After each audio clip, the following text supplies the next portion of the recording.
सास का मायका प्रेम। रिद्धि की सास को हर वक्त अपने मायके का गाना गाने की आदत थी। अरे बस करना माँ, मामा का ये किस्सा तो 50 बार पहले भी सुना चुकी है। अरे हाँ, तो क्यों ना बताऊं। तेरे चाचा तो उस वक्त हाथ झाड़ कर खड़े हो गए थे। तब मामा ही था तेरा जो आगे आया और मदद की। देखो अब ठीक है ना, जो हो गया सो हो गया। क्यों एक बात को हमेशा गाती रहती हो। अब तो बहू घर आ गई है, उसे तो सबको मान कर चलना है ना, कि सिर्फ सास का मायका ही समझेगी वो। तभी वहाँ रिद्धि आ जाती है। माँ, आज मैं घर जा सकती हूँ? माँ को मेरी बहुत याद आ रही है।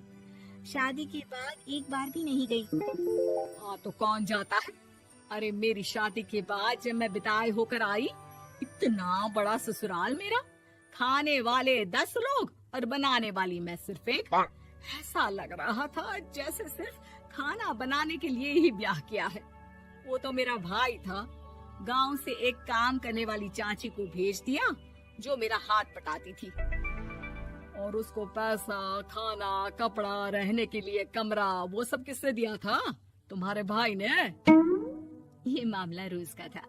ससुर भी जब गुस्सा होते तो वो सारी बात कह देते जो उनके मन में इतने समय से चल रही थी। मेरा भाई, भाभी, भतीजा, भतीजी सब छुड़वा दिया। मैंने जीवन भर सिर्फ तुम्हारे परिवार वालों से निभाया, लेकिन अब भी चैन नहीं है तुमको। बहू के सामने सास को लगा कि उसकी बेइज्जती हो रही है। अब सुन बहू, अपने कमरे में जा, कहीं नहीं जाना मायके वायके। घर का काम कौन करेगा? पड़ोसन।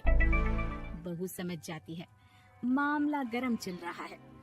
कमरे में जाने में ही भलाई है। कमरे में क्या है? तुम्हारी माँ हर वक्त चिक चिक चिक करती रहती है। कल ताई मिली थी तुम्हारी मुझे, लेकिन मजाल है सासू माँ की उन्होंने एक बुराई की हो, लेकिन सासू माँ हाँ, जब देखो तब ससुराल के लोगों की बुराई करती रहती है। बेचारे पापा जी कितना मिस करते हैं अपने घर वालों को। मेरा तो बड़ा मन करता है कि ताऊ जी, चाचा जी और सब मिलकर रहे, ना साथ रहे लेकिन आना जाना तो ठीक से रखिए। हिंदुस्तान और पाकिस्तान एक हो सकता है, लेकिन चाचा और ताऊ के परिवार के साथ हम लोगों का मिलन ना जी ना, कभी नहीं हो सकता। ये बात है। देखिए मेरे साथ ना ज्यादा चैलेंज मत करिएगा। ऐसा कोई काम नहीं है जो मैं नहीं कर सकती। ससुर जी जो कि बहू की बात सुन रहे थे सामने आ जाते हैं। अरे बेटा, तू ये कर सकती है तो प्लीज मेरा परिवार किसी तरह मुझसे मिलवा दे। सारी जवानी तो मैंने किसी तरह काट ली, लेकिन जीवन के इस पड़ाव पर बहुत याद आती है मेरे परिवार की। हाँ हाँ पिताजी, आप चिंता मत करिए, बस मेरा साथ देते रहिए आप दोनों।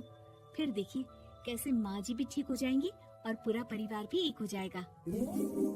थोड़ी देर बाद बहू सामान लेकर घर से निकल रही होती है कि मना किया था ना तुझे मायके जाने के लिए, फिर क्यों जा रही है? बहू कुछ कहती इससे पहले ही बेटा बोलने लगता है। क्या है माँ, वो घर जा रही है। वैसे भी उसके माता पिता ने मुझे 10 लाख दिए तब जाकर मेरा काम शुरू हो पाया, वरना तूने मेरे लिए किया क्या है? अरे वाह बेटा, बचपन से पढ़ाया लिखाया, तेरे दुख दर्द में जगी, और आज वो लोग तुझे सही लग रहे हैं। और फिर ससुराल में लड़की खुश रहे, ये तो मायके वालों की जीवन भर की जिम्मेदारी रहती है। तो ये तुमको भी तो सोचना था ना। ताऊ जी ने पापा को पढ़ाया लिखाया, जब तुम नहीं आई थी तो पापा के लिए ताई जी ने पापा की माँ की तरह देखभाल की। अब बोलिए। अरे तू कुछ नहीं जानता बेटा, तेरे पापा को सब पता है, तभी वो उन लोगों से वास्ता नहीं रखते। मैं उन लोगों को जानता हूँ, लेकिन मैं तुम्हें नहीं जानता कि तुम्हारे मन के लायक काम नहीं हुआ तो तुम घर की शांति बर्बाद कर दोगी। सास जोर जोर से चिल्लाने लगती है। तभी वहाँ सास का भाई आ जाता है। अरे क्यों आप लोग मेरी बहन को परेशान करते रहते हैं? पहले ये जीजा कम थे, जब बहू भी आ गई। बहन, मैंने तो 30 साल पहले ही बोला था, अपना हिस्सा ले और छोड़ इन लोगों को, चल अपने साथ। बहू समझ जाती है कि मामा ससुर की नजर किस पर है। देखा, तुम लोग मुझे अकेला मत समझना, मेरा भाई खड़ा है आज भी मेरे लिए। बहू मायके जाती है और आते वक्त साथ में एक नौकरानी ले आती है। अरे बहू, कुछ खाने को दे दे। अरे आंटी, क्यों भाभी को परेशान करती रहती हो? उनके भाई ने मुझे जिम्मेदारी दी है, किसी भी चीज की परेशानी नहीं होनी चाहिए भाभी को। जो चाहिए मुझे बोलने का। आय हाय, बहू के मायके वालों का इतना दखल। ये मेरा घर है, कोई कल का आए इसे पूरा कैप्चर कर ले, ये बर्दाश्त नहीं होगा मुझसे। क्या हो गया सासू माँ, क्यों सुबह सुबह चिल्ला रही हैं?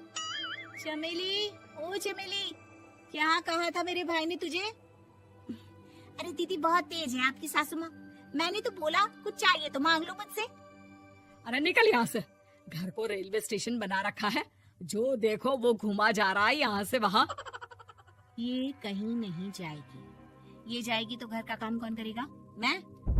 हाँ, और क्या करती है बहुएं? घर का काम ही तो करती है, इसमें नया क्या है? तभी वहाँ ससुर जी आ जाते हैं। हाँ, तो यही बात तो तुम्हें भी समझनी चाहिए थी ना। आज बहू के मायके से नौकर आ गया तो तुम्हें बुरा लग रहा है? अरे तो उस वक्त गर्मा गर्म खाना तो सबने खाया ना। ऐसा तो नहीं है कि मेरे मायके का नौकर था तो सिर्फ मेरे लिए बनाता था। अरे निकालो इसे, फिलहाल बाद में बात करती हूँ। सास का गुस्सा जोर से नौकरानी पर फूटता है। तभी वहाँ बेटा सामान के साथ आकर खड़ा हो जाता है। चलो रिद्धी, तुम ठीक बोलती हो। मेरी माँ को तो हम लोगों की कोई फिक्र है ही नहीं, ये तो सारा दिन सिर्फ अपने बारे में सोचती है। और देखिए, मैं अब से कह रही हूँ कि अब से इस घर की तरफ आपको देखना भी नहीं है। नहीं आना आज के बाद इन लोगों से मिलने। हाँ हाँ, बस कभी कभी दिन में 2 बार मिलने आ जाओ। नहीं, बिल्कुल नहीं। ससुर झूठा नाटक करते हुए। मेरी बीवी ने मुझे मेरे ही परिवार से दूर कर दिया, आज बहू मेरा इकलौता बेटा दूर कर रही है। हाय, कैसे जीऊंगा मैं? वाह, वो भाई जो आपको बेटे की तरह मानता था, उन्हें छोड़ने में तो दुख नहीं हुआ। आज खुद का बेटा छोड़कर जा रहा है तो कैसे जीऊंगा? बड़े आए। अब सास समझ चुकी थी कि उससे गलती क्या हुई है।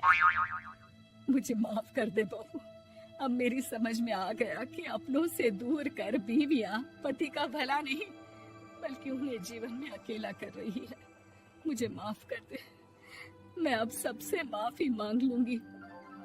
ससुर जी दूर से बहू को थम्स अप दिखाते हैं।